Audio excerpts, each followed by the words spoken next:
வாக்குத்தத்த செய்தி கொடுக்கப்பட்டுச்சு. அல்லேலூயா. எத்தனை பேர் தூங்கிட்டு கேட்டீங்க, எத்தனை பேர் விழிச்சு கேட்டீங்க எனக்கு தெரில. ஆனாலும் அந்த பழைய வருட ஆராதனையிலும் புதிய வருட ஆராதனை கொடுத்த முக்கியமான ஒரு பாயிண்ட்டை சொல்லிவிட்டு, இன்றைக்கு ஜெயங்கொள்ளுகிறவன் எல்லாவற்றையும் சுதந்திரித்துக் கொள்வானுங்கிறதுனுடைய கேஸ் ஸ்டடியை நம்ம பார்க்க போகிறோம். முதலாவது, பழைய வருஷத்தில் பேசும்போது பார்த்தீங்கன்னா, சுற்றி திரிந்தது போதும் சுதந்திரிப்பதற்கு முன்னேறி செல்லுங்கள் அப்படின்னு சொன்னேன். சுற்றி திரிந்தது போதும். ஒரு பேட்டர்ன் ஆஃப் லைஃப் நம்ம வாழ்க்கையில் இருக்குது. நமக்கே தெரியாமல் நம்ம வாழ்க்கையில் ஒரு பேட்டர்ன் இருக்குது. அந்த பேட்டர்ன் நெகட்டிவ் பேட்டர்னாக இருந்தால் அது நம்மளை சிறைப்பிடித்து வைத்திருக்கும். பொதுவாக எல்லாருக்கும் நெகட்டிவ் பேட்டர்னாக தான் நம்ம இருக்கிறோம். அந்த நெகட்டிவ் பேட்டர்னில் இருந்துக்கிற நம்ம, அதாவது எல்லாமே எனக்கு இப்படி தான், எதுவும் சரி கிடையாது, நான் நல்லா இல்லை, நான் அழகாக இல்லை, நான் சரியில்லை, எனக்கு எதுவுமே சக்ஸஸ் ஆகாது அப்படின்னு சொல்லி நாமே தரக்குறைவாகவும் தாழ்வு மனப்பான்மையிலும் விரக்தியிலும் ஒரு விதமான ஆவிக்குரிய சோர்விலும் அப்படியே போய் உட்கார்ந்துருவோம். இந்த இந்த இந்த நெகட்டிவ் பேட்டர்னில் இருக்கிற நம்ம சபையில் வந்து கேட்கும் பொழுது ஒரு உற்சாகம். இந்த மாதிரி பாட்டெலாம் இப்போ கேட்ட உடனே எந்தெந்தேவனால் எந்தெந்தேவனால் அப்படி பாட்ட உடனே அந்த ரப்பர் பேண்ட் மாதிரி அப்படி கொஞ்சம் நல்ல உற்சாகமாக இருக்கும். திரும்ப ரப்பர் பேண்டை விட்டவுடனே எங்கே போயிடும்? மறுபடியும் வீட்டுக்குள்ளே போன உடனே வீட்டுக்காரரை பார்த்த உடனே அந்த உற்சாகம் என்ன செஞ்சிடும்? போயிடும். பொண்டாட்டியை பார்த்த உடனே அது உற்சாகம் போயிடும். பிள்ளைகளை பார்த்த உடனே. அப்போது அந்த நெகட்டிவ் பேட்டர்ன் ஆஃப் லைஃப்லேயே நம்ம இருக்கிறோம். இன்னைக்கு அந்த பேட்டர்ன் பிரேக்கரை பற்றி நான் பேச விரும்புகிறேன், கவனிங்க. ஆனால் இன்னொரு பேட்டர்ன் இருக்குது, பாசிட்டிவ் பேட்டர்ன். எப்பொழுதும் ஜாய் மோடு, எப்பொழுதும் ப்ரைசிங், எப்பொழுதும் பாசிட்டிவாகவே எப்பொழுதுமே இருப்பாங்க. இப்படிப்பட்ட ஆட்கள், அப்படி பைபிள் ஒரு கேரக்டர் இருக்குது. அவங்க அப்படி நல்ல எப்பொழுதும் கலகலன்னு இருப்பாங்க, மகிழ்ச்சியாக இருப்பாங்க, ஃப்ரீயாக இருப்பாங்க, ரொம்ப ரெஸ்ட்டில் இருப்பாங்க, பீஸ்ஃபுல்லாக இருப்பாங்க. இவங்களே பிசாசு சில நேரம் அப்படி ரப்பர் பேண்ட் மாதிரி அவங்க வாழ்க்கையில் ஏதாவது டார்ச்சர் பண்ணுவான், வியாதி கொடுப்பான், பிரச்சனை கொடுப்பான். அப்படியே அவன் கொடுத்தா கூட மறுபடியும் எங்கே போயிடுவாங்க? அந்த ஜாய் மோடுக்கு போயிடுவாங்க. ரெண்டு பேட்டர்ன் இருக்குது, நல்லா கவனிங்க. ஒன்று நெகட்டிவ் பேட்டர்ன். இந்த நெகட்டிவ் பேட்டர்ன் உங்கள் வாழ்க்கை இருந்தாலும் நீங்கள் அப்பப்போ உற்சாகத்தையும் எழுப்புதலையும் ஆவிக்குரிய வாக்குத்தத்தங்களையும் பெற்றாலும் அந்த நேர உற்சாகமாக இருந்தாலும் மறுபடியும், ஏன்னா இந்த நெகட்டிவ் பேட்டர்லேயே உங்களை பிசாசு கம்ஃபர்ட் ஆகிட்டான். இது ஒரு கம்ஃபர்ட் ஜோன் மாதிரி ஆகிப்போச்சு. இதுதான் உங்களுக்கு நல்லா இருக்குது. இப்போது அதே போல் இங்கே இருக்கிறவங்களுக்கு எவ்வளோ தான் ஜாய் மோடில் இருப்பாங்க, எவ்வளோ தான் அவங்க வாழ்க்கையில் டார்ச்சர் கொடுத்தாலும் பிரச்சனை கொடுத்தாலும் மறுபடியும் அவங்க எப்பொழுதும் அந்த மகிழ்ச்சி மோடில் போய் உட்காந்துக்கும். இது இவங்களுக்கு கம்ஃபர்ட் ஜோன். இவங்களால் இப்படி இல்லாமல் இருக்கவே முடியாது, இப்படி தான் இருக்க முடியும். தாவீதை எடுத்துக்கிட்டிங்கன்னா, கர்த்தரினால் எக்காலத்திலும், அவன் விபச்சாரத்தில் விழுந்துட்டான், கொலை செஞ்சிட்டான், அவனுடைய பிள்ளைங்க அவனுக்கு உதவ மாட்டாங்க, அவனுக்கு எதிராக அவனுடைய மாமனை கத்தி தூக்கிட்டான். இதெல்லாம் தூக்குனாலும் அல்றான், ஆண்டவரே நான் ஆந்த மாதிரி இருக்கிறேன், நான் குருவி மாதிரி ஆயிட்டேன், நான் ஒரு அனாதை அப்படி சொல்கிறான். திரும்ப அப்படி புலம்புனாலும் டக்குன்னு எங்கே வந்துடுறான்? கர்த்தரை நான். அவனால் சேத்துக்குள்ளே விழுந்தாலும் சகதிக்குள்ளே விழுந்தாலும் துடிச்சு பிடிச்சி மறுபடியும் வந்து அந்த ஆண்டுடைய உறவு மகிழ்ச்சி அந்த பேட்டர்ல வந்து உட்காந்துறான். ஆனால் இந்த பக்கம் எடுத்துக்கிட்டிங்கன்னா, சவுல் மாதிரி ஆட்கள், அவங்களை எப்பொழுதும் கோபமும் எரிச்சலும் இதுதான் அவங்களுடைய கம்ஃபர்ட் ஜோனால, ஒருவேளை சந்தோஷமாக பாட்டு பாடுற சத்தத்தை கேட்டால் கூட மறுபடியும் இங்கே வந்து உட்காந்துங்க. ஆகல உங்களை பிசாசு ஏதோ ஒரு பேட்டர்ன், லைஃப் பேட்டர்னில் உங்களை வைத்திருக்கிறான். அதை நீங்கள் வெளியே வந்து ஜூம் அவுட் பண்ணி பார்க்கணும். ஒரு நாளில் காலையிலேருந்து சாயங்காலம் வரைக்கும் அதிகபட்சமாக எது என் வாழ்க்கையில் மேஜராக இருக்குது, மேஜராக ஆக்குப்பை பண்ணுது, எப்பொழுதும் பாட்டு தானாக பாட்டு வருது, எப்பொழுதும் மகிழ்ச்சியாக இருக்கிறேன், வார்த்தையை கன்ஃபஸ் பண்ணுறேன், பாசிட்டிவாக என்னுடைய நாளில் 75% இருக்குதா, இல்லை நெகட்டிவாக தான் இருக்குதா? நெகட்டிவாக மறுபடியும் வந்து எங்கள் அப்பா தப்பு பண்ணிட்டாரு, எங்கள் அம்மா தப்பு பண்ணிட்டாங்க, எனக்கு கல்யாணம் பண்ணி கொடுத்த தப்பு, இது தப்பு அது தப்பு அப்படின்னு சொல்லி அங்கேயே அப்படி உட்காந்து திரும்ப ப்ரைஸ்லாம் சிஸ்டர் சோத்திர மறுபடியும் எதுனா அதெல்லாம் இருந்தாலும் இது தப்பு தான் ப்ரைஸ் பாச அல்லேலூயா, தப்பு தான். தப்பு புரியுதா நான் சொல்கிறது? வெளியே வந்தாலும் மகிழ்ச்சியாக இருந்தாலும் உங்களுக்கு அப்பப்போ யாரோ ஒருத்தர் வந்து ஃபோன் பண்ணோன்னே அக்கா பேசணுன்னு, அவனே பேசணுன்னு, பாஸ்டர் பேசணுன்னு, மாமா பேசணும், எல்லா பேரும் கி திரும்ப தப்பு தான் அப்படின்னு ஒரு இதில் உட்காந்துருது. இது ஒரு பேட்டர்ன். இந்த பேட்டர்னை ஆவியானவர் இன்னைக்கு உடைக்க விரும்புகிறார். அல்லேலூயா. இந்த பேட்டர்ன் பிரேக்கர் எங்கே இருக்குது? பேட்டர்ன் பிரேக்கர் என்ன அப்படின்னா, தேங்க்ஸ் கிவிங் தான் பேட்டர்ன் பிரேக்கர். தேங்க்ஸ் கிவிங் தான். நல்லா சொல்கிறீங்களுங்க. புருஷன் முன்னாடி சண்டை, இவளை நினைச்சாலே எனக்கு சண்டை அப்படின்னு சொல்லி ஒருத்தன் வந்து மனைவியை மேலே ரொம்ப எதிர்மறையாக இருக்கான். இதுக்கு வந்து பேட்டர்ன் பிரேக்கர் என்ன அப்படின்னா, ஒருத்தர் சொல்லாரு, ஏய் உனக்கா சண்டை போடுறதுக்கு யார் இருக்கா? சண்டை போடுறதுக்காக ஒரு பொண்டாட்டி இருக்கால்ல, அவனுக்கு அது கூட இல்லை. உனக்கு சண்டை போடுறதுக்கு யார் இருக்கா? ஒரு பொண்டாட்டி இருக்கு இல்லையா, அவனுக்கு என்ன இல்லை? இன்னொருத்தனுக்கு அவன் இன்னும் 32 வயசாகுது, 37 வயசாகுது, அவனும் மல்லு கட்டுறான், கல்யாணமே. உனக்கு சண்டை போடுறதுக்கு யார் இருக்கா? அல்லேலூயா சொல்லியா? அது ஒரு தேங்க்ஸ். அதாவது எந்த உனக்கு தொல்லையா இருக்குதோ அதே நீ தேங்க்ஸ் கிவிங் பாயிண்டா மாத்தலாம். நீ வந்து இப்போ பாருங்க, பிள்ளைங்களான எனக்கு ஒரே தொல்லைங்க, பிள்ளைங்க தொல்லை அப்படின்னா. ஆனா இன்னொருத்தனுக்கு என்ன இல்லை? பிள்ளை இல்லை. அவன் சொல்றான், செவத்தை கிறுக்க எனக்கு ஒரு என்ன சொல்றான், என்னை செவத்தை கிறுக்கிறதுக்கு ஒரு பிள்ளைன்னு ஒருத்தன் அழுறான். ஆனா நீ என்ன சொல்ற? பிள்ளை எனக்கு தொல்லைங்கிற. அப்ப நான் சொல்றேன் கேளுங்க, எந்த பிள்ளைய தொல்லையா இருக்கிறோம் அந்த பிள்ளைய உங்களுக்கு துதிக்கிற பாயிண்டா மாறணும். நீ மனைவி மேல எரிச்சல் ஆகுற, இன்னும் சொல்றான் எனக்கு கல்யாணமே ஒன்றும் நிற்க மாட்டேங்குது, வருது எல்லாமே எதில் இருக்குது, இதில் பெண் தேடும் படலத்திலே என் வாழ்க்கை போயிட்டு இருக்குது, எல்லாம் ப்ரொஃபஸ் பண்ணுறாங்களாம். அப்புறம் இந்த மூஞ்சிக்கு ஒருத்தன் போயிட்டே இருக்கான். உனக்கு சண்டை போடுக்கு ஒரு பொண்டாட்டி இருக்கா, அப்புறம் அதுக்கே கர்த்தருக்கு ஸ்தோத்திரம் பண்ணு. இப்படி நான் என்ன சொல்றேன்னா, ஒவ்வொரு காரியத்திலையும் நீங்கள் பாசிட்டிவ் பாயிண்ட் எடுக்கணும், துதிப்பதற்கான குறிப்பு எடுக்கணும். நீங்கள் நெகட்டிவாக யோசிச்சிங்கன்னா பிசாசு நெகட்டிவாக நிறைய ஃபேப்ரிகேஷன் பண்ணி கொடுப்பான். இது பாயிண்ட், அவன் நிறைய காத்தாடிக்கு நூல் விடுற மாதிரி பாயிண்ட் கொடுத்துட்டே இருப்பான். ஆனால் அதே இடத்துல பாசிட்டிவாக எடுங்க. கர்த்தர் எனக்கு சகாயர், நான் அவன் சொல்ல எங்கள் அம்மா அப்பா கைவிட்டுட்டாங்க. அவன் சொல்லலாம், தகப்பனும் தாயும் என்னை கைவிட்டாலும் கர்த்தர் என்னை சேர்த்துக்கூடாது. அப்பாவும் அம்மா கைவிட்டனா அனாதன்னு சொல்லி அழுறதுக்கு பதிலாக அவன் என்ன சொல்கிறான்? தகப்பனும் தாயும் கைவிட்டாங்க, கர்த்தர் என்னை சேர்த்துக்கொள்வா. ஸோ அவனால் அம்மா அப்பா கைவிட்டதை அவனால் நெகட்டிவாக எடுக்க முடியல பாருங்க, அதை பாசிட்டிவ் ஆக்குறான். அதாவது எதை நெகட்டிவ் நினைக்கிறீங்க அங்கே நீங்கள் ஒரு பாசிட்டிவ் பாயிண்ட் பார்க்கலாம். அந்த பேட்டர்னை மாற்றுங்க. அல்லேலூயா. எது உங்கள் வாழ்க்கையில் இன்றைக்கி நெகட்டிவாக இருக்குதோ அதை நீங்கள் பிரேக் பண்ணணும். துதிச்சு தேவனுக்கு நன்றி செலுத்தி இந்த நாளில் இருந்து உங்களுடைய வாழ்க்கையினுடைய காரியத்தை பேட்டர்னை நீங்கள் வந்து நெகட்டிவ் பேட்டர்னை பாசிட்டிவ் பேட்டர்னை மாற்றணும். அல்லேலூயா. அதில் நீங்கள் விழிப்புணர்வாக இருக்கணும். இல்லாட்டினா மறுபடியும் பழைய குருடி அங்கே கொண்டு விட்டுருவான். ஏன்னா அது வந்து ஏற்கனவே பழகி போன ஒரு ஜோன், அது ஒரு கம்ஃபர்ட் ஜோன். அப்படியே இருந்தால் தான் உங்களுக்கு நல்லா இருக்குது. அது நான் வெறுக்கிறேன், அது எனக்கு பிடிக்கல, நான் அப்படி இருக்கக்கூடாது, நான் வந்து ஆசீர்வாதத்தினுடைய இதுக்கு நான் வர விரும்ப சொல்லி உங்கள் பேட்டர்னை நீங்கள் பிரேக் பண்ணி வெளியே வரணும். அல்லேலூயா.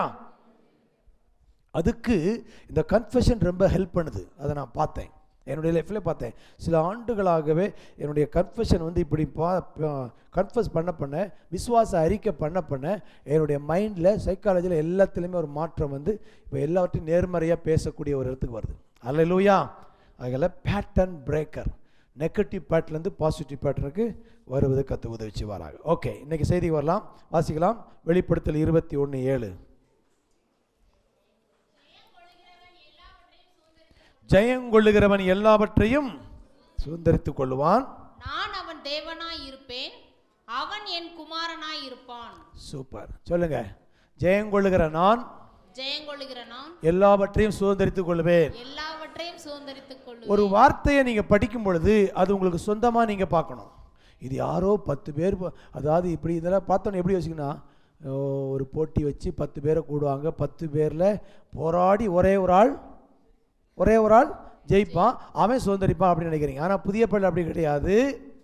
இந்த ஜெயங்கொள்ளுகிறனுடைய வார்த்தையை நான் ஜூம் பண்ணி யாரை சொல்ல வர்றாரு, ஜெயங்கொள்ளுகிறவர்னா யாரோ ஒருத்தரா இல்லை யார் அப்படின்னா அதை குறித்து உலக அளவில் பேசின தேவ மனிதனுடைய வார்த்தையை நான் கேட்ட பொழுது கடைசியாக ஒரே ஒரு வார்த்தை, those who stay in faith, விசுவாசத்தில் நிற்கிற எல்லாருமே ஜெயம் கொள்கிறவர்கள். கையை தட்டு ஹல்லேலூயா. விசுவாசத்தில் நிற்கிறவன் தான் ஜெயிக்கிறவன். உங்களுக்கு பிரச்சனை வரலாம், போராட்டம் வரலாம், ஆனால் நீங்கள் வெற்றி தோல்வி முடிவு கிடையாது. ஆனால் நீங்கள் விசுவாசத்தில் நின்னீங்கன்னா நீங்கள் ஜெயம் கொள்கிறவர்களாக தான் இருப்பீங்க. ஹல்லேலூயா. ஜெபிக்கிறவங்க நான் சொல்லலை, உபவாசம் போடுறவங்க சொல்லலை, இல்லைன்னா ரொம்ப போராடுறவங்களை பற்றி சொல்லலை. இவங்களுக்கு பிரச்சனை வரலாம், எல்லாம் வரலாம், எது வந்தாலும் விசுவாசத்தில் நிற்கிறவர்கள் ஜெயிக்கிறவர்கள். ஏன்னா பைபிள் போடுது நம்முடைய விசுவாசமே உலகத்தை ஜெயிக்கிற ஜெயம். அடுத்த வசனம் படித்து பாருங்க, 1 யோவான் 5:4-5 படிச்சீங்கன்னா சூப்பராக இருக்கும். தேவனால் பிறப்பதெல்லாம் உலகத்தை ஜெயிக்கும், நம்முடைய விசுவாசமே உலகத்தை ஜெயிக்கிற ஜெயம். அடுத்த வசனம் படிங்க. இயேசுவானவர் தேவனுடைய குமாரன் என்று விசுவாசிக்கிறவனே அஞ்சி உலகத்தை ஜெயிக்கிறவன் யார்? ஒரு கேள்வி பைபிள், விசுவாசிக்கிறவனை விட இந்த உலகத்தை ஜெயிக்கிறவன் வேற யாரு இருக்க முடியும்? அப்போ விசுவாசிக்கிறவன் தான் ஜெயிக்கிறவன். கையை தட்டு ஹல்லேலூயா. அப்ப நீங்க எல்லாரும் யாரு? நம்ம எல்லாரும் யாரு? விசுவாசிக்கிற. அப்ப சொல்லுங்க, விசுவாசிக்கிற நான் ஜெயம் கொள்கிறவனா இருக்கிறேன். ஜெயம் கொள்கிற நான் சுதந்தரிக்கிறவனா இருக்கிறேன். அல்லேலூயா. ஆகையால இதுல ஒருத்தர் எடுத்துட்டு இன்னொரு 9 பேரை கைவிடுறது கிடையாது. நமக்கு இருக்கிற போராட்டமே விசுவாச போராட்டம் தான். ஆகையால விசுவாசம் இருந்தால் நீங்க நிச்சயமா ஜெயிப்பீங்க. அல்லேலூயா. One who stays in faith, விசுவாசத்தில் நிற்கணும். நம்மளை மிரட்டுற மாதிரி, நம்மளை அசைக்கிற மாதிரி, நம்மளை நம்பிக்கை குலைக்கிற மாதிரி நிறைய சம்பவங்கள் நம்மளை சுற்றி நடக்கலாம். எது நடந்தாலும் கர்த்தர் எனக்காக யாவற்றை செய்து ஆண்டவர் மேலே விசுவாசம் வச்சு நிற்கணும். புயல் அடிக்கும், காற்று அடிக்கும், எதிரில் வரலாம், எல்லாம் வந்தாலும் நிற்கிறவங்க தான் ஜெயிப்பாங்க. உங்களை யுத்தம் எல்லாம் பண்ண சொல்லலை, நீங்கள் நிற்பீங்க, கர்த்தர் உங்களுக்காக யுத்தம் பண்ணுவார், நீங்கள் ஜெயிப்பீங்க. அல்லேலூயா. அப்போ இங்க ஜெயம் கொள்ளுகிறவன் யார்னா விசுவாசத்தில் நிற்கிறவன் தான் ஜெயிக்கிறவன். அல்லேலூயா. இந்த பாட்டம் லைனை குறித்து வச்சிருங்க. இதில் வேற எந்த குவாலிஃபிகேஷன் கிடையாது. பரலோகத்தினுடைய ஒரே குவாலிஃபிகேஷன் ஃபெய்த்து தான். ஃபெய்த்து தான் கவுண்டிங்கில் எடுக்கப்படும், வேற எதுவும் உங்கள் கவுண்டிங்கில் எடுக்கப்படாது. விசுவாசிக்கிறியா? அதான் கேட்குறாரு. ஒருத்தன் வியாதியாக இருக்கிறான், ஒருத்தன் திமிர்வாதக்காரர் இருக்கிறான், அவன்கிட்ட போய் நீ ஜெபிச்சியா, நீ ஃபாஸ்டிங் பண்ணியான்னு கேட்கல. என்ன கேட்டாரு? என்ன கேட்டாரு? விசுவாசிக்கிறேன் கேட்டாரு. இன்னொன்று சொல்கிறேங்களுங்க, ஜபத்தை விட விசுவாசத்தை வல்லமை ஜாஸ்தி. 10 மணி நேரம் ஜெபிச்சுட்டு வெளியே மூக்கை சிந்தி போட்டு என் வீட்டுக்காரர் எங்கே திருந்த போகிறாரு, என் பிள்ளை உருப்பட மாட்டான்னு நீ சொன்னால் அந்த 10 மணி நேரம் ஜெபம் 10 காசுக்கு பிரயோஜனப்படாது. ஆனால் அப்படி ஜெபிக்காட்ட கூட பரவாயில்ல, வீட்டுக்குள்ள உட்காந்து ஏசு கிறிஸ்து என் கணவரை மாற்றுவார், என் குழந்தையை மாற்றுவார், நீ விசுவாசம் அறிக்கேட்டனா அது ஜெயிச்சிரும். கையை தட்டி கத்திர மகிமைப்படுத்துங்க. இல்லையா? ஆகையால விசுவாசமே உலகத்தை ஜெயிக்கிற ஜெயம். விசுவாசிக்கிறவனை விட உலகத்தை ஜெயிக்கிறவன் யாருன்னு பைபிள் கேள்வி கேட்குது. அப்போ விசுவாசிக்கிறியா? விசுவாசிக்கிறீங்களா? அப்போ விசுவாசிப்பதற்கு தேவனுடைய உதவியை நம்பணும். விசுவாசம் எப்படி வரும்? விசுவாசம் எப்படி பெருகும்? ரோமர் 5 போட்டிருக்குது, விசுவாசம் கேள்வினாலே வரும், கேள்வி தேவனுடைய வார்த்தையினாலே வரும். வாசிக்கிறீங்களா ரோமர்ல அந்த வசனம்? விசுவாசத்தை எப்படி நம்ம வாழ்க்கையில்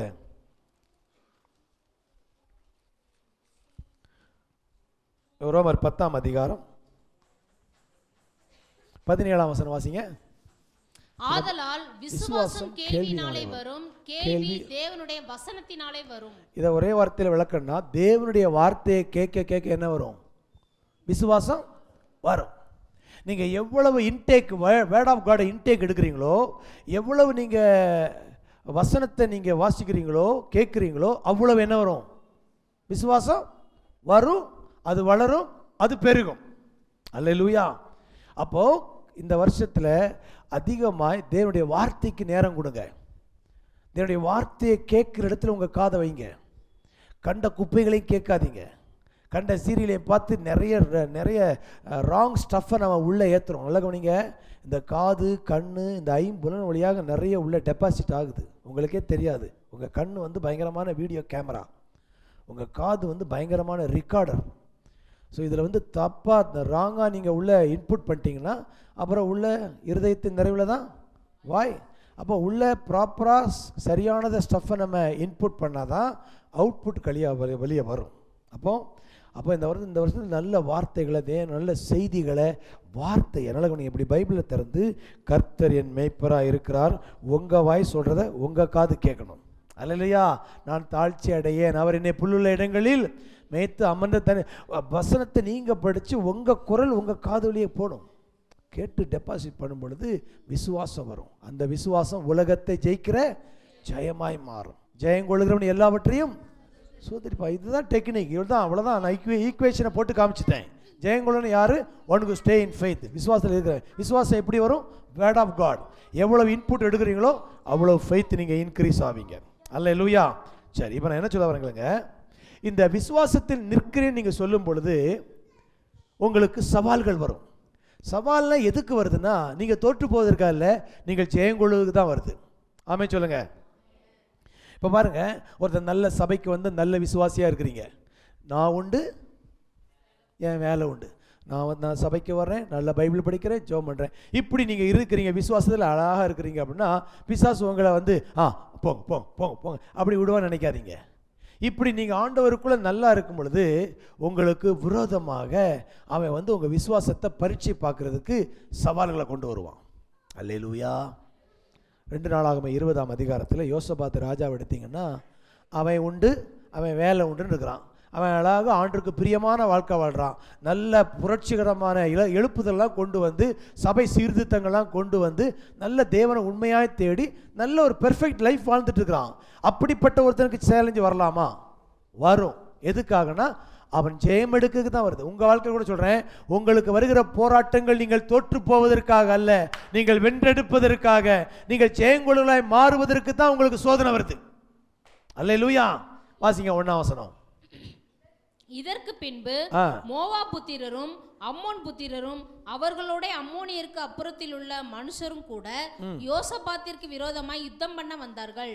சிலர் வந்து யோசபாத்தை நோக்கி, உமக்கு விரோதமாய் ஏராளமான ஜனங்கள் கடலுக்கு அக்கறையில் இருக்கிற சீரியாவில் இருந்து வருகிறார்கள், இதோ அவர்கள் எங்கேதியாகிய ஆசாசோன் தாமாரில் இருக்கிறார்கள் என்று அறிவித்தார்கள். அவ்வளவுதான். நல்ல கவனிங்க. நான் உண்டு, என் மேல உண்டு, நான் உண்டு, சபை உண்டு, ஜபம் உண்டு, நான் ஏன் அன்றாட ஜபம் ப்ரேயரில் நான் இருக்கேன். இப்படி இருக்கும்போது எனக்கு ஏன் இந்த சோதனை வருது அப்படின்னு கேட்டிங்கன்னா, நீங்கள் சோர்ந்து போவதற்கோ பயந்து போவதற்கோ தோல்வி எடுவதற்கோ இல்லை, அவைகள் எல்லாம் நீங்கள் ஜெயம் எடுப்பதற்காக தான் வருது. அல்லேலூயா. அதில் ஒரு நாளும் சேலஞ்சை வந்து நீங்கள் ஒரு ஃபெயிலியராகவே பார்க்காதீங்க. அதெல்லாம் ஒரு ஓவர் கம்மிங் ஒரு சப்ஜெக்டாக பாருங்கள். அதுதான் ஒரு ஸ்டெப்பிங் ஸ்டோன். நான் மேலே போகிறதுக்கான ஒரு ஏறுபடிகள் என்று பார்க்கணும். இது வந்த உடனே உண்மையிலே அவனுக்கு நம்மை போலவே அடுத்த வசனம் போட்டுருக்குது, யோசபாத் பயந்து. அப்பொழுது யோசபாத் பயந்து. பாட்டுங்க என்ன வந்து பயந்து. Everybody have fear problem. ஃபியருக்கும் ஃபெய்த்துக்கும் தான் ஃபைட்டே இருக்குது. இங்கே ஃபியருக்கும் ஃபெய்த்துக்கும் தான் ஃபைட்டு. நல்லா இருக்கும் பொழுது ஒரு பிரச்சனை, திடீர்னு வியாதி, திடீர்னு சண்டை, திடீர்னு தேவையில்லாத ஃபைனான்ஸு பிரச்சனைகள் வந்த உடனே அப்படியே நம்ம ஃப்ரீஸ் ஆயிரும். பயந்து என்ன பண்ணான்? கர்த்தரை தேடுகிறதற்கு ஒருமுகப்பட்டு யூதாவுக்கும் உபவாசத்தை கூறுவித்தான். பயம் வரும் பொழுது தேவனுடைய பிரசன்னத்தை தேடுங்க, தேவனுடைய சமூகத்தை தேடுங்க. You have the right to seek God. ஆண்டரை தேடுறது உங்களுக்கு எல்லா உரிமையும் உண்டு. எப்பமெல்லாம் உங்களுக்குள்ள ஒரு ஃபியர் வருதோ அப்பமெல்லாம் நீங்கள் ஆண்டருடைய உதவியை நாடுவதற்கு உங்களுக்கு 100% என்ன உண்டு? உரிமை உண்டு. ஆண்டவரை தேடுறான். தேடி என்ன பண்ணுறான்? எல்லாம் சேர்ந்து ஜெபம் பண்ணுறான். பரலோக 6ஆம் வசனம். எங்கள் பிதாக்களின் தேவனாகிய கர்த்தாவே, பரலோகத்தில் இருக்கிற நீர் அல்லவா. நல்ல ஜெபம் பண்ணும் பொழுது நல்ல கவனிங்க, ஒரு சேலஞ்ச் வரும்பொழுது எப்படி விசுவாசத்தை நிற்க வைக்கிறார் பாருங்க. 14ஆம் வசனம் படிச்சீங்கன்னா 14ஆம் வசனம். அப்பொழுது சபையில் இருக்கிற மத்தனியாவின் குமாரனாகிய ஏயேலின் மகனான பெனாயாவுக்கு பிறந்த சகரியாவின் புத்திரன் யகாசியேல் எனும் ஆசாப்பின் புத்திரரில் ஒருவனான லேவியன் மேல் கர்த்தருடைய ஆவி இறங்கினதனால் அவன் சொன்னது, சகல யூதா கோத்திரத்தாரே, எருசலேமின் குடிகளே, ராஜாவாகிய யோசபாத்தே, கேளுங்கள். நீங்கள் அந்த ஏராளமான கூட்டத்திற்கு பயப்படாமலும் பயப்படாமலும் அவன் முதல்ல வந்ததே இதுதான், பயந்து தான் வந்த ஆண்டவர்கிட்ட. ஆனா ஆண்டவர் வரக்கூடிய ரெஸ்பான்ஸ் என்னது? நீங்கள் பயப்படாமலும் கலங்காமலும் இருங்கள் என்று கர்த்தர் உங்களுக்கு சொல்லுகிறார். இந்த யுத்தம் உங்களுடையது இல்ல, தேவனுடையது. ஒரு அல்லேலூயா சொல்லுங்களேன். இந்த யுத்தம் உங்களுடையது அல்ல. பாருங்க, ப்ராப்ளமே உங்களுக்கு தான் வருது. அந்த ப்ராப்ளம் யார் எடுக்கிறார்னா கர்த்தர் தனக்கா எடுக்கிறார். உன்னை தொடுகிறவன் ஒன்ட்ட ஒருத்தன் சண்டைக்கு வந்தா ஏன்ட்ட வந்திருக்கிறான், நீ இந்த பக்கம் வா நான் பார்த்துக்கிறேங்கிறார். அல்லையா? சண்டைக்கு யோசபாத்துக்கு எதிராக வந்துக்கிறாங்க, 3 ராஜாக்கள் வந்துக்கிறாங்க. ஆனால் கர்த்தர் சொல்றாரு, இந்த சண்டை உன் சண்டையே கிடையாது, இந்த சண்டை யார் சண்டை? நான் பார்த்துக்கிறேங்கிறது. அல்லேலூயா. இப்போ சொல்றேன், உங்களுக்கு வரக்கூடிய எல்லாவற்றையும் கர்த்தர் பொறுப்பெடுக்கிறார். உங்களுக்கு எதிராக இருக்கிற ஆட்களுக்கு கர்த்தர் யுத்தம் பண்ணுவார். அல்லேலூயா. நீங்க யுத்தம் பண்ண தேவையில்லை. நீங்க என்ன கேட்கணும்? அவருடைய வார்த்தையை கேட்கணும், அவருடைய குரலுக்கு கேட்கணும். அவர் ரெஸ்பாண்ட் பண்றாரு பாருங்க. இந்த யோசபாத் பிரேயர் பண்ணா கர்த்தர் ரெஸ்பாண்ட் பண்றார். நான் சொல்றேன், நீங்கள் ஆராதிக்கிற தேவன் ஜெபத்துக்கு பதிலளிக்கிற தேவன். நீங்கள் கூப்பிட்டா நான் இருக்கிறேன் சொல்லுவாரு. அல்லேலூயா. அது மட்டுமல்ல, அவர் சொல்றாரு, நாளைக்கு நீங்கள் அவர்களுக்கு விரோதமாய் போங்கள், இதோ அவர்கள் சிஸ் என மேட்டு வழியாய் 17 படிமா. இந்த யுத்தத்தை பண்ணுகிறவர்கள் நீங்கள் அல்ல, யூதா மனுஷரே, எருசலேம் ஜனங்களே, நீங்கள் தரித்து நின்று நீங்கள் தரித்து நின்று, ஸ்டே இன் ஃபெய்த். நீங்கள் தரித்து நின்று, நல்ல கவனிங்க, சண்டை நீ பண்ணக்கூடாது, நீ நிக்கணும் விசுவாசத்துல. உனக்காக யார் பண்ணுவா? கர்த்தர் யுத்தம் பண்ணுவார். நீங்கள் தரித்து நின்று கர்த்தர் உங்களுக்கு செய்யும் ரட்சிப்பை பாருங்கள், பயப்படாமலும் கலங்காமலும் இருங்கள். நாளைக்கு அவர்களுக்கு எதிராக புறப்படுங்கள், கர்த்தர் உங்களோட இருக்கிறார் என்றான். வாவ், சூப்பர், ஹல்லேலூயா. இதை கேட்ட உடனே யோசபாத் ரெஸ்பாண்ட் பண்றான் பாருங்க. அதற்கு யோசபாத், அப்பொழுது யோசபாத் தரை மட்டும் முகம் குனிந்தான். சகல யூதா கோத்திரத்தாரும் எருசலேமின் குடிகளும் கர்த்தரை பணிந்து கொள்ள கர்த்தருக்கு முன்பாக தாழ விழுந்தார்கள். போதும், நல்ல கவனிங்க. ஆண்டவர் வந்து சொல்ல வர பாயிண்ட் கவனிங்க. அன்எக்ஸ்பெக்டட் சேலஞ்சஸ் வரும் பொழுது, எதிர்பாராத தாக்குதல் வரும் பொழுது நீங்கள் தேவனை தேடுவீங்க. தேவன் உங்களுக்கு ஒரு வாக்குத்தத்தம் கொடுப்பார், ப்ராமிஸ் பண்றார், ஒரு வாக்குத்தத்தம் கொடுக்குறார். இந்த வார்த்தையை கேட்டு அவங்க விசுவாசத்தில் அந்த வார்த்தையை நம்பி நிற்கிறாங்க. அதுக்கு அடுத்த வசனம் படிச்சீங்கன்னா 20ஆம் வசனம் வாசிமா. அவர்கள் அதிகாலமே எழுந்திருந்து தொக்கோவாவின் வனாந்தரத்திற்கு போக புறப்பட்டார்கள். புறப்படுகையில் யோசபாத் நின்று, யூதாவே, எருசலேமின் குடிகளே, கேளுங்கள், உங்கள் தேவனாகிய கர்த்தரை நம்புங்கள். நிப்பாட்டுங்க. யோசபாத் என்ன சொல்றான்? கர்த்தரை நம்புங்கள், விசுவாசத்துல நில்லு. பதஷ்டமான சூழ்நிலை வருது, மிரட்டல் வருது, சுத்தி நடக்கிறதெல்லாம் நமக்குள்ள பயத்தை கொடுக்குது. ஆனா கர்த்தர் சொல்றாரு, நீங்க பயப்படாமலும் கலங்காமலும் இருங்க, நீங்க கர்த்தரை நம்புங்கள், அப்பொழுது நிலைப்படுவீர்கள். அவருடைய தீர்க்கதரிசிகளை நம்புங்கள், வாக்குத்தத்தத்தை நம்புங்க, அப்பொழுது சித்தி பெறுவீர்கள். எஸ்டாப்லிஷ் ஆவீங்க, ப்ராஸ்பர் ஆவீங்கன்னு சொல்றாரு. அப்போ ஒரு ப்ராப்ளத்துல கூட கர்த்தர் என்ன சொல்றாரு? வார்த்தையை நம்பி நிக்க சொல்றாரே தவிர யுத்தம் பண்ணு, சண்டை போடு எதுவுமே சொல்லல. அப்போ இவங்க என்ன பண்றாங்க? ஓகே, கர்த்தர் சொன்னதை கேட்டுட்டு அடுத்த வாசிங்க. பின்பு அவன் ஜனத்தோட ஆலோசனை பண்ணி பரிசுத்தமுள்ள மகத்துவத்தை துதிக்கவும் ஆயுதம் அணிந்தவர்களுக்கு முன்னாக நடந்து போய் கர்த்தரை துதியுங்கள், அவர் கிருபை என்றும் உள்ளதென்று கர்த்தரை பாடவும் பாடகரை நிறுத்தினான். நல்ல கவனிங்க. சண்டைக்கு வந்திருக்கிறாங்க, பயந்தான், கர்த்தரை தேடினா கர்த்தர் ஆன்சர் கொடுக்குறாரு. பயப்படாத, நீ நம்பி நீ நில்லு, யுத்தத்தை பாருன்னு சொல்றாரு. அவன் அதே மாதிரி மக்களையும் சொல்றான், கர்த்தர் நம்புங்கன்னு சொல்றான். எல்லாம் நம்பி நிற்கிறாங்க. இப்போ கர்த்தர் பதில் கொடுத்த உடனே இவன் என்ன பண்றாங்கன்னா, வெற்றி கிடைத்தது போல, யுத்தத்திலே ஜெயத்தை கொடுத்தது போல அவங்க பாட்டு பாடி துதிக்க ஆரம்பிச்சிட்டாங்க. அல்லேலூயா. தேங்க்ஸ் கிவிங் பண்ண ஆரம்பிச்சிட்டாங்க. யுத்தம் முடியறதுக்கு முன்னாடியே ஜெயித்ததுக்குரிய பாட்டு கட்டுறாங்க, கம்போஸ் பண்றாங்க, மியூசிக் போடுறாங்க. நல்லா சொல்றாங்க.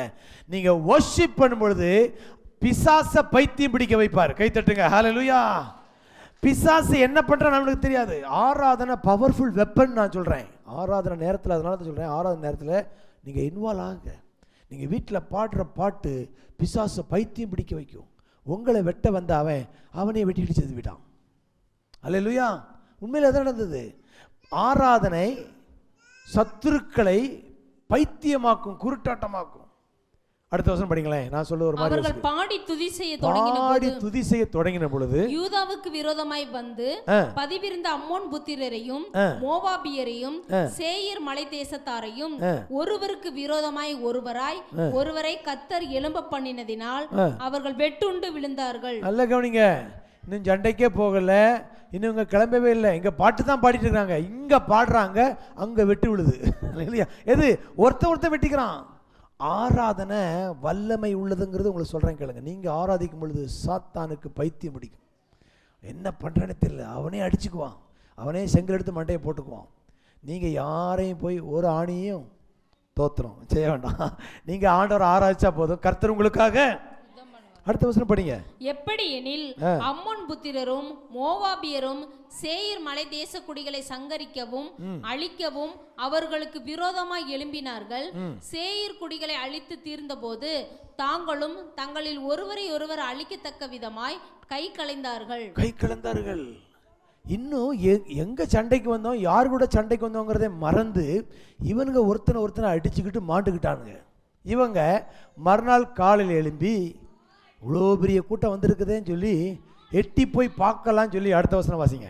யூதா மனுஷர் வனாந்தரத்தில் உள்ள சாம கூட்டண்டையில் சாம கூட்டண்டைனா இது என்னன்னா வாட்ச் டவர்னா அங்கே நின்னா அந்த எதிரிகள் வந்திருக்கிற பாளையத்தை அங்கே ஏறி நின்று பார்க்கலாம். அந்த வாட்ச் டவர்ல ஏறி பார்க்கறாங்க.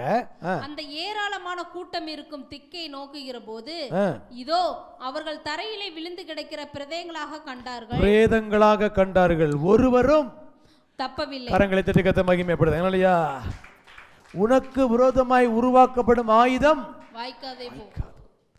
இவங்க சண்டையே போடலங்க, விசுவாசம் தான் நிக்கிறாங்க. தேவனை துதிச்சாங்க. விசுவாசம் துதிக்கும், விசுவாசம் பேசும், கன்ஃபஸ் பண்ணும். வார்த்தையை தான் பேசுறாங்க, வார்த்தையை தான் கன்ஃபஸ் பண்றாங்க. கடையில் போய் பார்த்தா சண்டையே போடல. சண்டை போடுறதுக்கு முன்னாடியே யுத்தம் முடிச்சு போச்சு.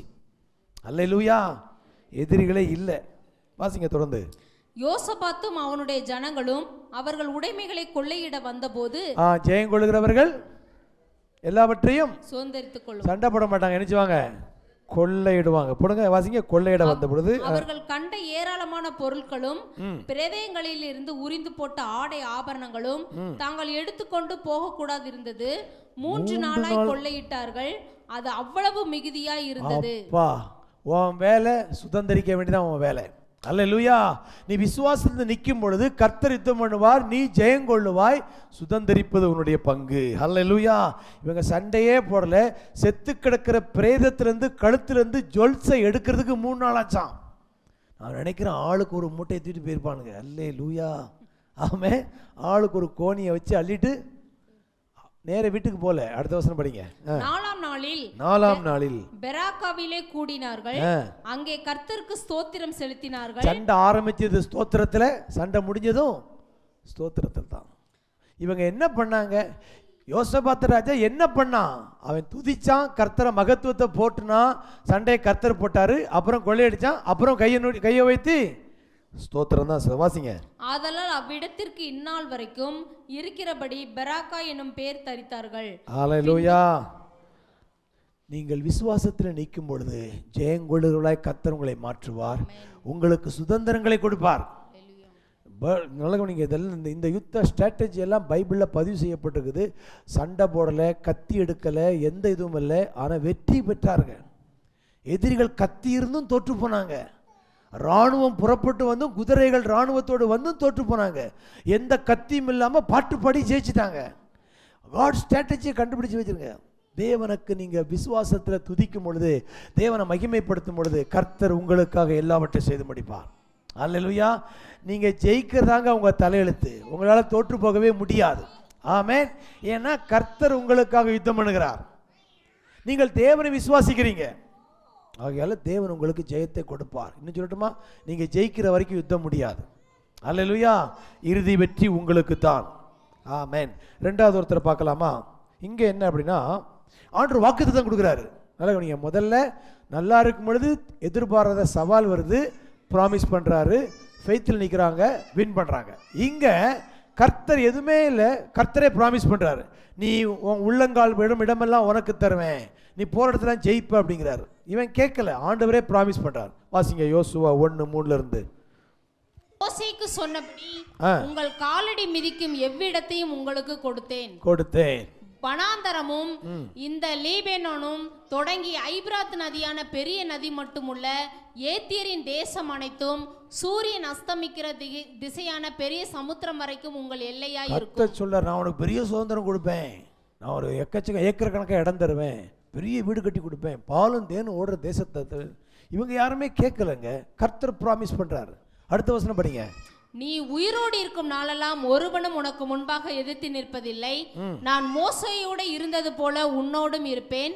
நான் உன்னை விட்டு விலகுவதும் இல்லை, உன்னை கைவிடுவதும் இல்லை. இங்க சேலஞ்சே வரல, முதல்ல ப்ராமிஸ் தான் வருது. நிறைய வாக்குத்தத்தங்கள் வருது. உனக்கு அதை செய்வேன், இதை செய்வேன், உன் கூட இருப்பேன், உன்னை கைவிட மாட்டேன்.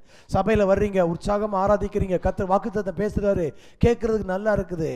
இந்த வார்த்தையை கேட்டுக்கிட்டு வீட்டுக்கு போகிறோம். ஆனால் போகும்பொழுது பார்த்தா அங்கே முன்னால் நமக்கு தடை இருக்குது. பாருங்க, இவ்வளவு வாக்குத்தத்தத்தை பெற்று யோசுவா முன்னேறும் பொழுது 5ஆம் அதிகாரத்தில் 6ஆம் அதிகாரம் பார்த்தீங்கன்னா என்ட்ரி பாயிண்ட், கானானுடைய என்ட்ரி பாயிண்ட் தான் எரிகோ. எரிகோ வந்து நிற்கிறாங்க. அது என்ன பட்டிருக்குது வாசிங்க. எரிகோ இஸ்ரவேல் புத்திரருக்கு முன்பாக அடைக்கப்பட்டிருந்தது.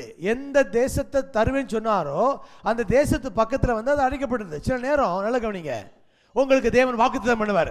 இந்த 2026 கர்த்தர் உங்களுக்கு சொந்த வீடை கட்டி கொடுப்பாரு, நீங்க காரை வாங்குவீங்க, உங்க பிள்ளைங்க பேங்க் ஆசீர்வாதமா இருப்பாங்க, திருமணம் நடக்கும், உங்களுடைய பொருளாதாரம் பெருகும் சொல்லுவாங்க. இதெல்லாம் நீங்க கேட்டு போகும்பொழுது ஆனா முன்னால போன எல்லாம் முட்டுக்கட்டையா இருக்கிற மாதிரி இருக்கும். அங்கதான் விசுவாசத்துல நிக்கணும். அல்லேலூயா சொல்லுங்க. ஜெயம் கொள்றவன் யாரு? விசுவாசத்தில் நிக்கிறவங்க தான் ஜெயிக்கிறவங்க. அப்ப அங்க முன்னால போனா கதவு அடைக்கப்பட்டிருக்குது. வாசிங்க அடுத்த வசனம். ஒருவரும் வெளியே போகவும் இல்லை, ஒருவரும் உள்ளே வரவும் இல்லை. கர்த்தர் யோசுவாவை நோக்கி, இதோ எரிகோவையும் அதன் ராஜாவையும் யுத்த வீரரையும் உன் கையில் ஒப்பு கொடுத்தேன். ஓகே, கர்த்தர் சொல்லிட்டாரு, அடைச்சுதான் இருக்குது, வாசல் அடைக்கப்பட்டிருக்குது. வாக்குத்தத்தம் கொடுத்துக்கிறாரு, முன்னால போனா அடைக்கப்பட்டிருக்காரு, உன் கையில கொடுத்தேன். நீ என்ன பண்ணணும்? யுத்த புருஷராகிய நீங்கள் அனைவரும் பட்டணத்தை சூழ்ந்து ஒரு தரம் சுற்றி வாருங்கள், இப்படி 6 நாள் செய்ய கடவீர்கள். அந்த எரிகோவை சுற்றி விசுவாசத்தை செயலிலே காட்டும்படி கர்த்தர் உற்சாகப்படுத்துறார். கிரியில்லாத விசுவாசம். சில நேரங்களில் ஆண்டு சில ஆக்ஷன் பிளானை கொடுப்பாரு, இதை செய். சில காரியம் பார்த்தா எல்லாமே ஏர் டைட்டாக இருக்கிற மாதிரி இருக்கும், எதுவுமே எந்த விதமான ப்ராக்ரஸ் இல்லாமல் இருக்கும். ஜஸ்ட் நீ வர்ஷிப் பண்ணு, அமைதியாக ஆண்டவரை மெடிடேட் பண்ணு. அந்த 6 நாள் அந்த எரிகோவை சுற்றி வாங்க. எக்காலம் மட்டும் ஊதணும், மக்கள் வாயை திறக்கக்கூடாது, நெகட்டிவாக பேசக்கூடாது, விசுவாசமாக இருக்கு. 7ஆவது நாள் 7 தடவை சுற்றுங்க. 7ஆவது தடவை சுற்றும் பொழுது எல்லாரும் செய்யுங்க, ஆர்ப்பரிங்க அப்படின்னு. அதே மாதிரி சில நேரங்களில் ஆண்டவர் சில ஆக்ஷன் பிளானை கொடுப்பார், எதை செய்யணும் எதை செய்யக்கூடாது. ஆண்டவருடைய மெல்லிய குரலை நீங்கள் கேட்டு அவருடைய வார்த்தைக்கு நீங்கள் கீழ்ப்படிந்து செயல்படுத்தும் பொழுது உங்களுக்கான காரியங்களை கர்த்தர் கதவை திறப்பார். அல்லேலூயா. என்ன நடந்தது தெரியுமா?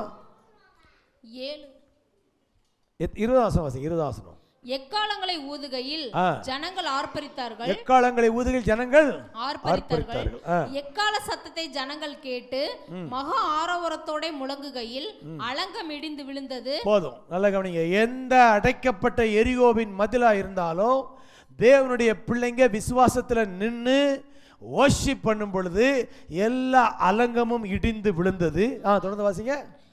உடனே ஜனங்கள் அவரவர் தங்களுக்கு நேராக பட்டணத்தில் ஏறி பட்டணத்தை பிடித்து முழுமையாக கொள்ளையடிச்சாங்க. ஹல்லேலூயா. இங்க என்ன அப்படின்னா வாக்குத்தத்தம் முதல்ல வருது, தடை 2வது வருது. வார்த்தையை நம்பி அவங்க தேவனுடைய வார்த்தைக்கு கீழ்ப்படி செய்யும் பொழுது தடைகள் உடைக்கப்படுகிறது, சுதந்தரித்தார்கள். ஹல்லேலூயா. அப்ப இங்க எல்லாமே ஆண்டவர் விசுவாசத்தின் செயலையும் விசுவாசத்தின் நிற்பதையும் தான் இங்க நம்ம இடத்துல எதிர்பார்க்கிறார். 3வது ஒரு நபரை காமிக்க போறேன். விசுவாசத்துல பேசணும். விசுவாசம் பேசணும்.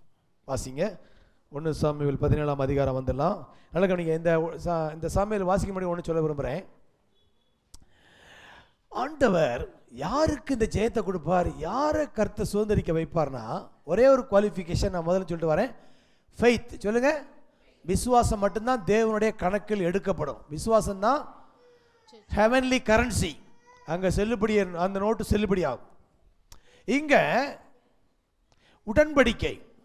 ஆண்டவரோடு தேவனுடைய பிள்ளைகள் அன்றாடம் அவருடைய உடன்படிக்கை உறவிலே வாழ வேண்டும். நீங்களும் நானும் ஒரு உடன்படிக்கையின் மக்களாக இருக்கிறோம். ரட்சிப்பு ஒரு உடன்படிக்கை, ஞானஸ்தானம் ஒரு உடன்படிக்கை, அபிஷேகம் ஒரு உடன்படிக்கை, திருவிருந்து ஒரு உடன்படிக்கை. இந்த உடன்படிக்கையின் பிள்ளைகளாக நீங்கள் இருக்கும் பொழுது உங்களை இந்த உலகத்தில் யாராலும் தோற்கடிக்க முடியாது. அல்லேலூயா. அப்போ விசுவாசிக்கிறவன் ஜெயிக்கிறான்னா ஏதோ ஒரு சேலஞ்சு வந்து அந்த நேரத்தில் விசுவாசிக்கிறேன் அப்படி இல்லை. அன்றாடம் நீங்கள் ஒரு கவனன்டல் லைஃப்ல வாழணும். தேவனுடைய உடன்படிக்கையின் பிள்ளைகளாக அன்றாடம் வாழ வேண்டும். அல்லேலூயா. ஆமா. அதாவது ஒரு quality prayer time, worship, Bible reading, தேவனுடைய பிள்ளைகளாக கேரக்டர்லையும் நம்முடைய அன்றாட வாழ்க்கையில் நம்ம காட்லி பீப்புளாக வாழணும். இந்த இஸ்ரவேல் மக்கள் யாருன்னா உடன்படிக்கையின் மக்கள். யாருடைய மக்கள்? உடன்படிக்கை மக்கள். உடன்படிக்கையில் இருந்தனால இவங்களுக்கு எதிராக வந்த எல்லா எதிரிகளையும் கர்த்தர் தோற்கடித்தார். இவங்களை மட்டும் ஏன் ஜெயிக்க வைக்கிறார்னா இவங்க உடன்படிக்கையின் பிள்ளையாக இருக்கிறாங்க. நீங்களும் இயேசுவை விசுவாசித்து ரட்சிக்கப்பட்டனால உடன்படிக்கையின் பிள்ளையாக இருக்கிறனால உங்களுக்கு அவருடைய எல்லா சவாலையும் ஜெயிப்பதற்கு தேவன் உங்களை பலப்படுத்துவார். அல்லேலூயா. அதான் தாவீதுடைய வாழ்க்கை. வாசிக்கலாம் 16ஆம் அதிகாரம் 26ஆம் வசனம் வாசிக்கலாம். 1 சாமுவேல் 17:26. அப்பொழுது தாவீது தன்னண்டையிலே நிற்கிறவர்களை பார்த்து, இந்த பெலிஸ்தனை கொன்று இஸ்ரவேலுக்கு நேரிட்ட நிந்தையை நீக்குகிறவனுக்கு என்ன செய்யப்படும்? ஜீவனுள்ள தேவனுடைய சேனைகளை நிந்திக்கிறதற்கு விருத்த சேதனம் இல்லாத இந்த பெலிஸ்தர் எம்மாத்திரம்? அவன் என்ன கேள்வி கேட்கிறான்? தேவனை நிந்திக்கிறதுக்கு விருத்த சேதனம் இல்லாத இந்த பெலிஸ்தியன். அப்போ விருத்த சேதனம் தான் இஸ்ரவேல் மக்களுடைய உடன்படிக்கையின் அடையாளம். நீங்க இந்தியர்கள் சொல்றதுக்கு என்ன அடையாளம் இருக்குது? எல்லாருக்கும் என்ன குத்திப்பாங்க? அடையாளம் இருக்குதா? நம்ம இந்தியன்கிறதுக்கு என்ன எல்லாருக்கும் என்ன இருக்கும்? வேக்சின் போட்ட அது இருக்கும். இது இந்தியன்கிறதுக்கு. ஒரு இஸ்ரவேலருக்கு, ஒரு யூதனுக்கு அடையாளம் விருத்த சேதனம். அவன் தேவனுடைய மக்கள் என்பதற்கு அது அடையாளம். இப்போ தாவீது சொல்கிறான், நான் தேவனுடைய உடன்படிக்கையில் இருக்கிறேன், அவருடைய உறவில் இருக்கிறேன். இப்போ விருத்த சேதனம் இல்லாத ஒருத்தன் வந்து என்னுடைய கடவுளை நிந்திப்பதற்கு அவன் எம்மாத்திரம்? அப்படின்னா உடன்படிக்கை இருக்கிற என்னையே ஒருத்தராலையும் தோற்கடிக்க முடியாது, என்னை யாரும் நிந்திக்க முடியாது, நான் அவங்கள ஜெயிப்பேன். அப்போது இவனுடைய மைண்டில் என்ன இருக்குன்னா, உடன்படிக்கையில் தேவன் உண்மை உள்ளவர், உடன்படிக்கையை காக்கிறவர், உடன்படிக்கிற இல்ல பிள்ளைகளை தோற்கடிக்கவே முடியாதுங்கிற ஒரு விழிப்புணர்வு இருக்குது. நிறைய பேர் உடன்படிக்கையில் இருந்தாலும் அந்த உடன்படிக்கையுடைய மேன்மை குறித்து அறிவில்லாமல் இருப்பாங்க. இதே தாவீது கூட இருந்த அவனுடைய அண்ணன் சவுல் ராஜா, அந்த இஸ்ரவேல் ஜனங்கள் யாருக்குமே இந்த விழிப்புணர்வு இல்லை. அவங்களும் விருத்த சேதனம் பண்ணியிருந்தாங்க.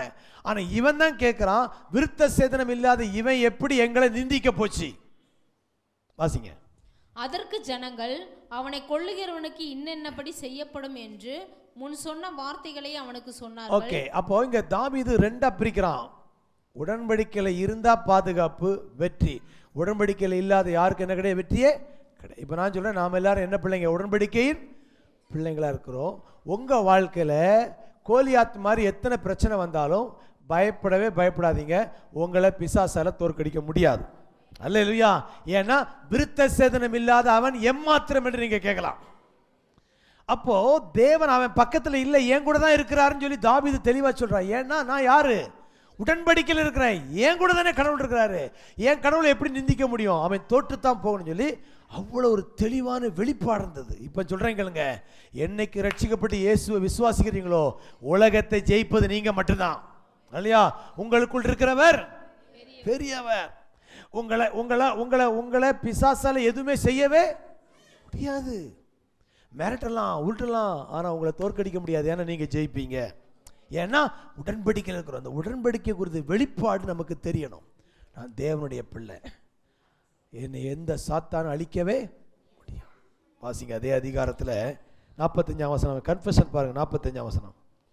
அதற்கு தாவீது பெலிஸ்தனை நோக்கி, நீ பட்டயத்தோடும் ஈட்டியோடும் கேடகத்தோடும் என்னிடத்தில் வருகிறாய், நானோ நீ நிந்தித்த இஸ்ரவேலுடைய இராணுவங்களின் தேவனாகிய சேனைகளுடைய கர்த்தரின் நாமத்திலே உன்னிடத்தில் வருகிறேன். விசுவாசம் பேசுகிறது. சொல்லுங்க, விசுவாசம் பேசுகிறது. விசுவாசம் இருதயத்தில் விசுவாசிக்கணும், வாயினால அறிக்கையிடணும். சவால்களுக்கு முன்னால நின்று அவருடைய தழும்புகளால் நான் சுகமானேன். யெகோவா ரஃபா, அல்லேலூயா, என்னை பலப்படுத்துற கிறிஸ்துவினாலே உம்மாலே ஒரு சேனைக்குள்ளே. அப்போ விசுவாசம் இருதயத்தில் இருந்தா மட்டுமல்ல, வார்த்தையில. இப்ப பாருங்க, இருதயத்தில் இருக்கிற விசுவாசத்தை தாவீது சொல்றான், நீ பட்டயத்தோடு ஈட்டியோடு வர, நான் தேவனுடைய நாமத்திலே.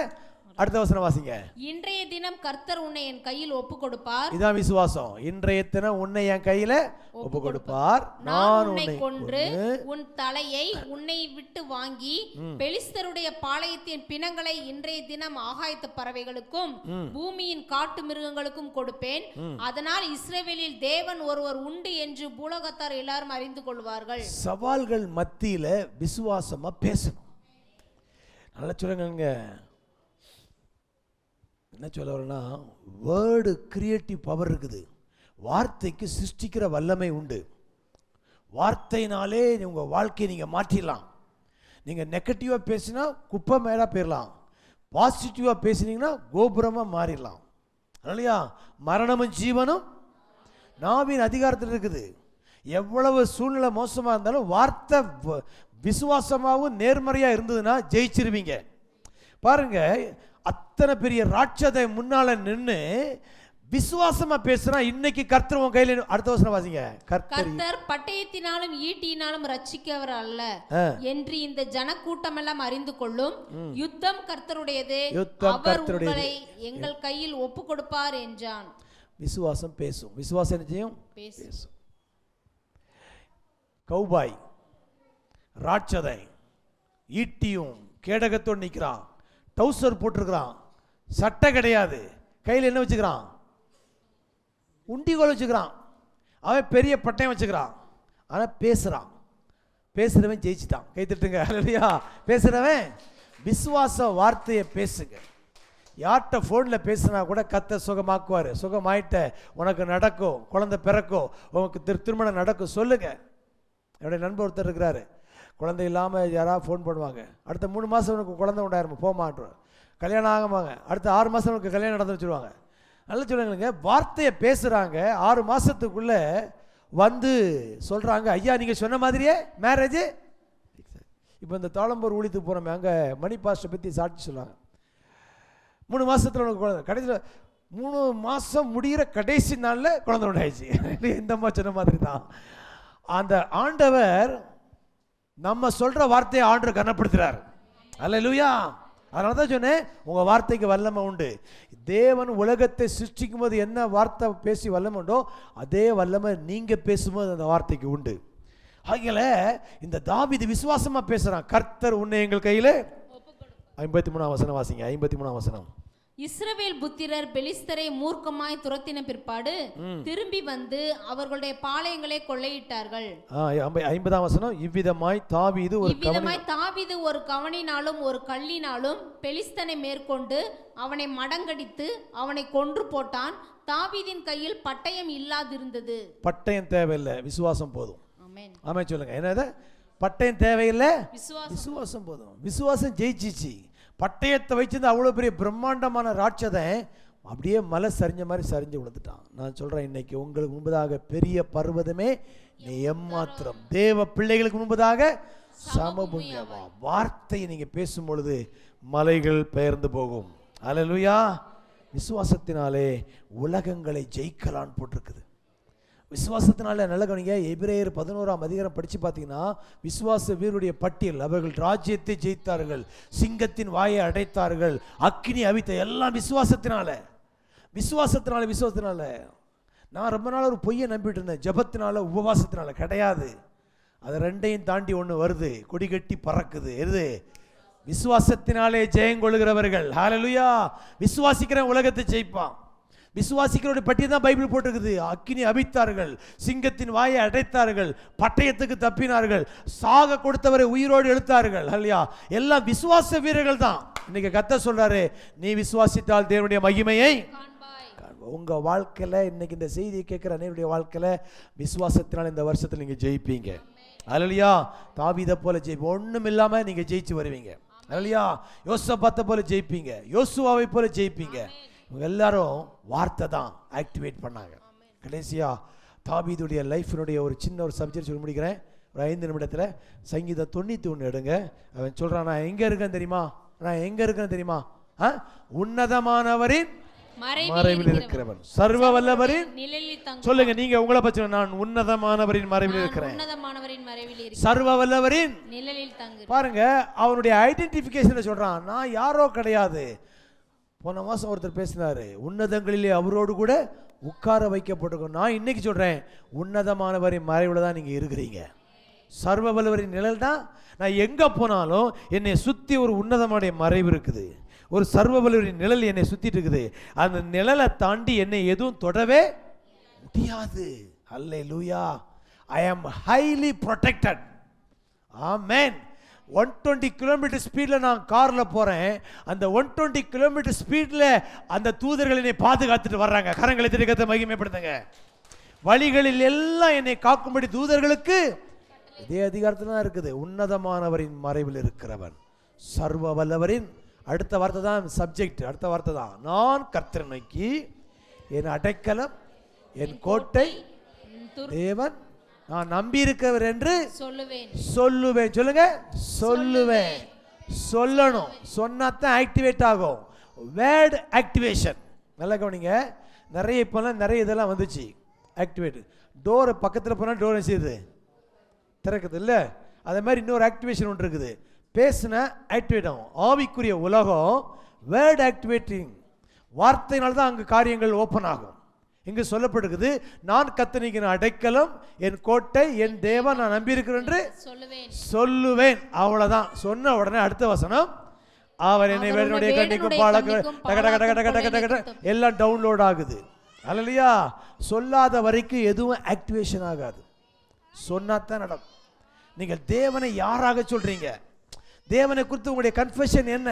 உங்களுடைய டிக்ளரேஷன் என்ன? தேவனை பார்த்து சொன்னீங்கன்னா இதெல்லாம் நடக்கும். இதில் தான் அத்தனை வாக்கு தத்தங்களும் வருது. அல்லேலூயா. ஏசாயா 35 எடுத்தீங்கன்னா அங்கே போட்டிருக்குது, சொல்லுங்கள், சொல்லும் பொழுது. அங்கே வாசிக்கலாமா? ஏசாயா 35 வாசிங்க. 3ஆம் வசனம், தளர்ந்த கைகளை திடப்படுத்தி கைகளை திடப்படுத்தி தள்ளாடுகிற முழங்கால்களை பலப்படுத்துங்கள். மனப்பதறுகிறவர்களை பார்த்து நீங்கள் பயப்படாதிருங்கள், திடன் கொள்ளுங்கள்.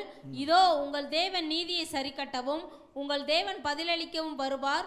அவர் வந்து உங்களை ரட்சிப்பார் என்று சொல்லுங்கள். தேவன் வந்து ரட்சிப்பார் என்று சொல்லுங்கள். அடுத்த வசனம், அப்பொழுது குருடரின் கண்கள் திறக்கப்பட்டு, அப்பொழுது சொல்லும் பொழுது, கையை தட்டு, சொல்லும் பொழுது குருடரின் கண்கள் திறக்கப்பட்டு செவிடரின் செவிகள் திறவுண்டு போகும். நீங்க சொல்லாத வரையும் குருடு கண்ணு திறக்காது, செவிடு காது நிச்சயாது கேட்காது. சொல்லும் பொழுது ஆக்டிவேஷன் ஆகும். அடுத்த வசனம், அப்பொழுது எப்பொழுது சொல்லும் பொழுது முடவன் ஆக்டிவேட் ஆவான், முடவன் துதிப்பான், ஊமையன் நாவன் செய்யும் கெம்பீரிக்கும். வனாந்திரத்துல ஒரு வார்த்தை வந்தா வனாந்திரம் தண்ணீரா மாறுமா, கடுவெளி ஆறுகளும். அப்போ எல்லாமே வேர்ட் ஆக்டிவேஷன். வார்த்தை சொல்லும் பொழுது சொல்லும். இப்ப சொல்றேன், உங்க பிள்ளைகளை பார்த்து நல்ல வார்த்தையை சொல்லுங்க. உங்க கணவரை பார்த்து, மனைவியை பார்த்து நல்ல வார்த்தையை சொல்லுங்க. நல்லா இருப்ப, நல்லா வருவ, உன் எதிர்காலம் நல்லா இருக்க சொல்லுங்க. நல்ல கவனிங்க. Word activation. வேர்டு வந்து கிரியேட்டிவ் பவர் இருக்குது. நீங்கள் உங்கள் பிள்ளைங்க மேலே சொல்கிற வார்த்தை அப்படியே அது அவங்க வாழ்க்கையில் சைக்காலஜி எல்லாத்தையும் அது பாதிக்கும். எப்பொழுதும் பாசிட்டிவாக பேசுங்க, எதிர்மறையாக பேசக்கூடாங்கிற தீர்மானத்தில் இருங்க.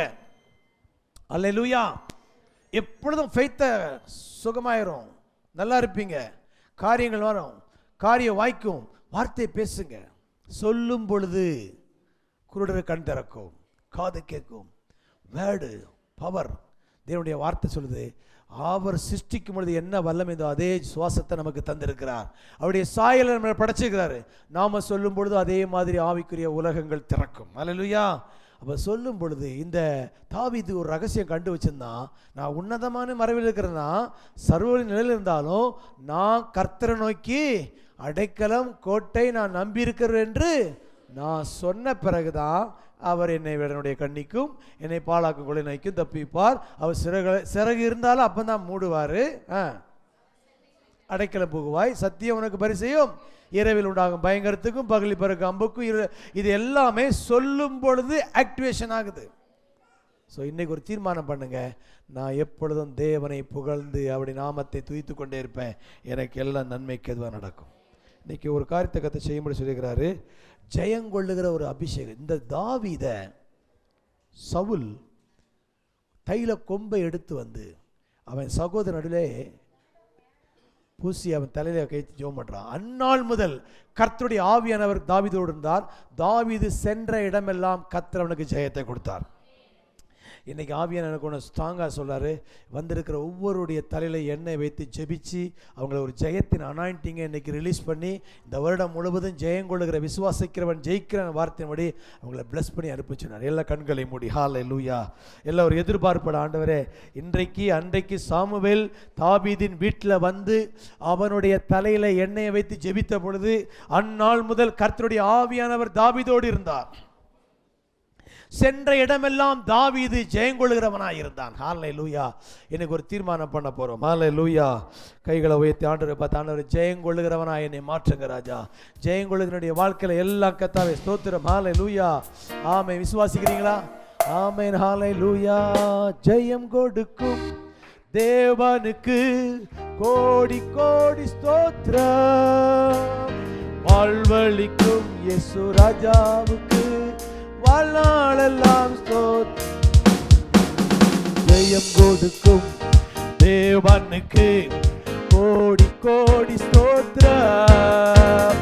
வாழ்வளிக்கும் இயேசு ராஜாவுக்கு வாழ்நாளெல்லாம் ஸ்தோத்திரம். ஹல்லேலூயா ஹல்லேலூயா. ஆடுவே ஆனந்த துனியா உயர்த்துவே. ஹல்லேலூயா ஹல்லேலூயா. பாடுவே ஆனந்த துனியா உயர்த்துவே. ஜெயம் கொடுக்கும் தேவனுக்கு கோடி கோடி ஸ்தோத்திரம். வாழ்வளிக்கும் இயேசு ராஜாவுக்கு வாழ்நாளெல்லாம் ஸ்தோத்திரம். ஆமென். ஜெயம் கோடி கோடி ஸ்தோத்திரம். வாழ்வளிக்கும் இயேசு ராஜாவுக்கு வாழ்நாளெல்லாம் ஸ்தோத்திரம். நல்ல கரங்களை தட்டி ஆவியானவர் காலைவேளை ஒரு ஜெயத்தின் ஆவியை யோசபாத்தை போல, தாவீதை போல, யோசுவாவை போல ஜெயங்கொள்ளுகிற ஒரு ஆவியை நம்மேல் வைக்க விரும்புகிறார். விசுவாசிக்கிறவன் ஜெயங்கொள்ளுகிறவனாய் இருப்பான்.